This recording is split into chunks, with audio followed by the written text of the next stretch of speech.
Hello everyone. तो आज हम पढ़ने जा रहे हैं इंग्लिश ग्रामर का कंजक्शन। ठीक है। सो कंजक्शंस क्या है? कंजक्शंस देखो, आपने पार्ट ऑफ स्पीच सुना होगा। पार्ट ऑफ स्पीच, तो पार्ट ऑफ स्पीच में 8 जो हैं 8 टॉपिक्स हैं जो वो आते हैं। ठीक है। तो पार्ट ऑफ स्पीच में 8 टॉपिक्स आते हैं और उन 8 टॉपिक्स में से एक टॉपिक होता है हमारा कंजक्शन।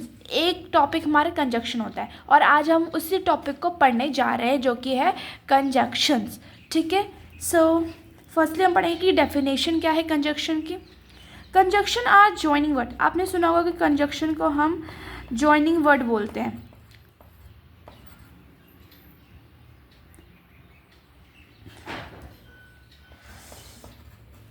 इधर भी थोड़ी सी गलती हो गई।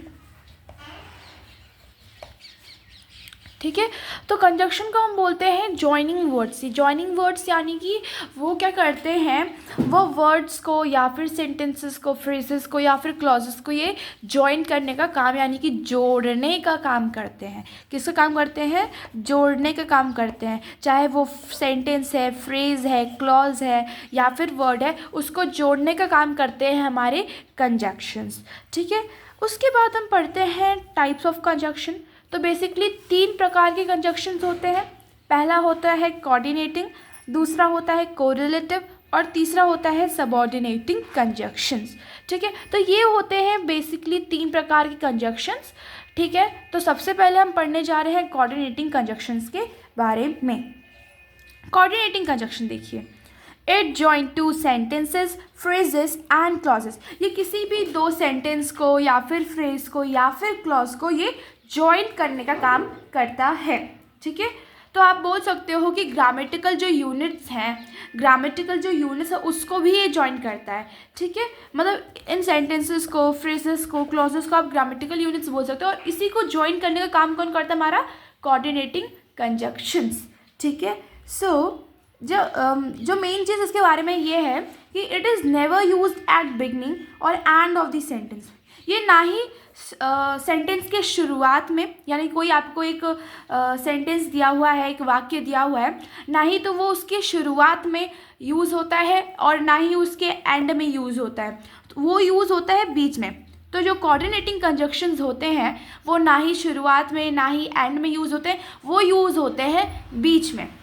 तो बेसिकली कोऑर्डिनेटिंग कंजक्शन 7 प्रकार के होते हैं, 7 ही टाइप के होते हैं कोऑर्डिनेटिंग कंजक्शन।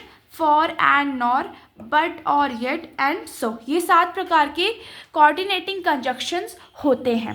कोऑर्डिनेटिंग कंजक्शन को लर्न करने का एक बहुत ही ईजी सा एक टर्म हमको मिला है जो कि है फैन वॉइस। ठीक है। क्या है? Fan voice. F for A for and, N for nor, B for but, O for or, Y for yet and S for so। तो ये सारा है जिससे हमको पता चलता है कि भाई कोऑर्डिनेटिंग कंजक्शंस क्या है। तो यही बेसिकली 7 होते हैं कोऑर्डिनेटिंग कंजक्शंस। ठीक है। अब हम आगे बढ़ते हैं और देखते हैं अपना next type of conjunction, that is correlative conjunction.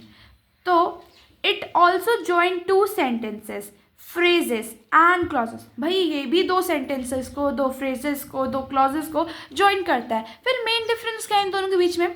So main difference ये है कि they are not single words, they work in pair. जो ये कोरिलेटिव कंजक्शन होते हैं वो कभी भी सिंगल नहीं होते। जैसे कि यहाँ पे देख लो 2 येट दिया हुआ है। अब 2 येट से आपको क्या पता चल रहा है कि ये हमेशा पेयर में वर्क करते हैं। 2 और येट दोनों एक ही साथ एक ही सेंटेंस में यूज़ होंगे। मतलब हाँ, एक 2 वर्ड बीच में आ गया, उसके बाद येट यूज़ हुआ, आगे 2 यूज़ हुआ, वो चलता है। तो कोरिलेटिव कंजक्शन हमेशा पेयर में यूज़ होता है। किस में यूज़ होता है? पेयर में। और कोऑर्डिनेटिंग कंजक्शन पेयर में यूज़ नहीं होते, वो सिंगल यूज़ होते हैं, जैसे कि फॉर एंड नॉर, जैसे कि हमने पहले भी देखा था। तो आई होप आपको कोरिलेटिव समझ में आ गया होगा। एक बार दोबारा समझाती हूँ। कोरिलेटिव कंजक्शंस जो सिंगल वर्ड्स नहीं होते हैं ये हमेशा पेयर में होते हैं। जैसे कि एग्जाम्पल देखते हैं हम, ईदर और, neither nor, but also, not only, whether और, both and, though yet, so that, hardly when। so these are the some examples of correlative conjunctions। अब हम चलते हैं subordinating conjunction, the third type of conjunction को पढ़ते हैं जो कि है हमारा सबऑर्डिनेटिंग कंजक्शन। तो सबऑर्डिनेटिंग कंजक्शन को जानने के लिए फर्स्ट ऑफ ऑल क्लॉजेस क्या होता है पहले आपको वो जानना पड़ेगा.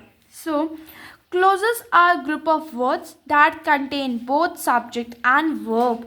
तो क्लॉजेस एक ऐसे ग्रुप ऑफ वर्ड्स होते हैं. ग्रुप ऑफ वर्ड्स यानी कि बेसिकली आप एक सेंटेंस भी कह सकते हो. तो ये एक सेंटेंस होते हैं जिसमें सब्जेक्ट एंड वर्ब दोनों चीज़ प्रेजेंट होती है. तो ये एक ऐसे ग्रुप ऑफ वर्ड्स है यानी कि एक ऐसा सेंटेंस है जिसमें सब्जेक्ट एंड वर्ब दोनों ही होते हैं. तो क्लॉजेस के टाइप पढ़ते हैं जो सबसे इम्पॉर्टेंट है. ठीक है, तो क्लॉजेस के दो टाइप होते हैं, एक होता है मेन और एक होता है डिपेंडेंट. तो मेन को हम इंडिपेंडेंट और प्रिंसिपल क्लॉज भी बोलते हैं और डिपेंडेंट को हम सबऑर्डिनेट क्लॉज भी बोलते हैं. तो फर्स्ट ऑफ ऑल हम जानेंगे कि प्रिंसिपल क्लॉज क्या होता है. सो देखिए प्रिंसिपल क्लॉज क्या होता है. Principal clauses can stand on their own. Principal clauses अपने पे स्टैंड हो सकते हैं. अपने पे स्टैंड हो सकते हैं का मतलब ये नहीं कि अब वो स्टैंड खड़े हो गए और फिर वो चलना शुरू कर दिया, वो नहीं. इसका मतलब ये है कि they can stand on their own, यानी कि अगर वो सेंटेंस में यूज़ होते हैं, अगर प्रिंसिपल क्लॉजेस सेंटेंस में यूज़ होते हैं देन सेंटेंस मीनिंगफुल बन जाता है. देन जो सेंटेंस है वो क्या बन जाता है, मीनिंगफुल. एग्जाम्पल में जैसे कि शी इज़ हंग्री, वो हंग्री है, हाँ यानी कि वो भूखी है. इससे आपको एक मीनिंगफुल सेंटेंस बन रहा है कि शी इज़ हंग्री यानी कि उसे भूख लगी है. ये एक मीनिंगफुल सेंटेंस बन रहा है. दैट मीन्स कि ये एक मेन यानी कि एक इंडिपेंडेंट क्लॉज है, यानी कि they can stand on their own. इसका अगर आप इसे रीड करोगे तो एक मीनिंगफुल सेंटेंस बन रहा है. नाउ हम डिपेंडेंट क्लॉज का एग्जाम्पल भी देखेंगे और साथ ही साथ समझेंगे भी क्या होता है. सो dependent clauses can not stand on their own. तो जो डिपेंडेंट क्लॉज होते हैं वो अपने पे खड़े नहीं हो सकते हैं. खड़े नहीं हो सकते हैं का मतलब है कि वो मीनिंगफुल सेंटेंस नहीं बना सकते हैं. फॉर एग्जाम्पल जैसे कि she will give him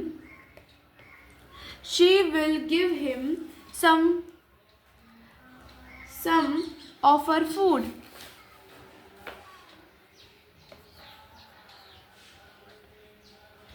Okay, so this is main clause. Okay, this is principal clause, not the dependent clause. Dependent clause का देखो, although she is hungry. ठीक है. सो ये है हमारा, ये जो सेंटेंस मैंने लिखा है ये है हमारा डिपेंडेंट क्लॉज. ये हमारा क्या है, डिपेंडेंट क्लॉज. सॉरी, ये हमारा कौन सा है, ये हमारा डिपेंडेंट क्लॉज है. ये हमारा ऑल्दो शी इज़ हंग्री. इससे कोई मतलब आपको पता चल रहा है नहीं. ऑल्दो शी इज़ हंग्री हमका पूरा सेंटेंस नहीं लग रहा. और पूरा सेंटेंस बनाने के लिए हम इसमें ऐड करेंगे independent clause, that is she will give him some of her food. Although she is hungry, she will give him some of her food. अगर आप इसको अकेले रीड करो भाई, एक बार रीड करो अकेले, she will give him some of her food. इसको अगर अकेले भी पढ़ोगे मतलब कि इसके बिना अगर आप इसको पढ़ोगे तब भी ये मीनिंगफुल लग रहा है बिकॉज ये मेन क्लॉज है. और इसको देखो, although she is hungry. अब देखो इससे कुछ मतलब तो निकलना नहीं रहा है, तो इसको हम कहेंगे डिपेंडेंट क्लॉज जो कि मेन क्लॉज पे डिपेंड है. डिपेंडेंट नाम से पता चला कि भाई किसी चीज़ पे वो डिपेंड है, तो किस पे डिपेंड है, वो डिपेंड है मेन क्लॉज पे. आई होप आपको समझ में आ गया होगा main difference between dependent and independent. समझ में आया. सो नाउ अब आप सोच रहे हो कि इसका लेना देना सबऑर्डिनेटिंग कंजक्शन से क्या है, सबऑर्डिनेटिंग कंजक्शन से इसका क्या लेना देना है, आप यही सोच रहे होगे.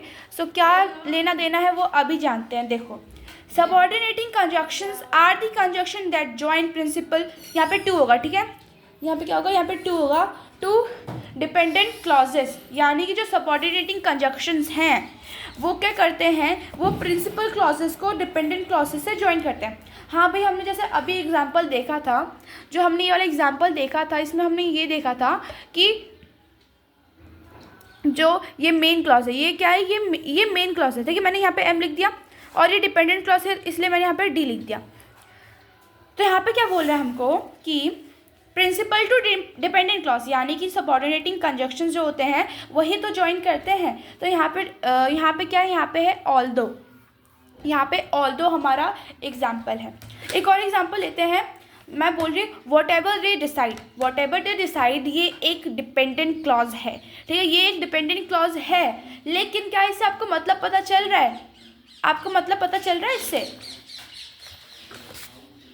क्या आपको मतलब पता चल रहा है? ये देखो, whatever they decide I will agree to it, ठीक है, ये डिपेंडेंट है, ये इंडिपेंडेंट, समझ में आए? डिपेंडेंट को हम क्या सबऑर्डिनेट भी कहते हैं और इंडिपेंडेंट को हम मेन भी कहते हैं, जैसा कि हमने पढ़ा था। So although she is hungry she will give him some of her food, ये तो हमने अभी लिया था, ये समझते हैं। वॉट एवर दे डिसाइड, यानी कि whatever they decide I will agree to it, वो जो भी डिसाइड करेंगे मैं उससे सहमत होऊंगा। वट एवर, वो जो भी डिसाइड करेंगे, इससे कुछ मतलब नहीं निकल रहा, जिससे कुछ मतलब नहीं निकल रहा ना, जब आपको मीनिंगफुल सेंटेंस नहीं बन पा रहा, आपको कुछ समझ नहीं आ रहा कि हाँ भाई ये मीनिंगफुल सेंस नहीं बना रहा है, दैट मीन्स समझ जाओ, उसी टाइम समझ जाओ कि भाई वो डिपेंडेंट क्लॉज है। और अगर मीनिंगफुल सेंटेंस बना रहा है ना, अगर आपको समझ में आ रहा है ना कि क्या मतलब है भाई, तो समझ जाओ इंडिपेंडेंट क्लॉज है। क्या है? इंडिपेंडेंट क्लॉज है, समझ जाओ उसी टाइम। और इन दोनों को जोड़ने वाले वर्ड्स को हम कहते हैं सबऑर्डिनेटिंग कंजक्शन। इन दोनों को जोड़ने वाले वर्ड्स को हम कहते हैं सबऑर्डिनेटिंग कंजक्शन। आई होप अब आपको समझ में आ गया होगा कि ये क्लॉजेस क्या होते हैं, type of clauses, subordinating conjunctions. So जैसे कि एग्जांपल अब देखते हैं, because, if, unless, while, before, after, until, till, since, as soon as, because, so, for, and, if, though, yet, as, that. So these are some examples of subordinating conjunctions. तो यही था आज, बस इतना ही करते। पार्ट 2 में अब हम थोड़े अच्छे से और थोड़ा क्लियर करेंगे, ठीक है।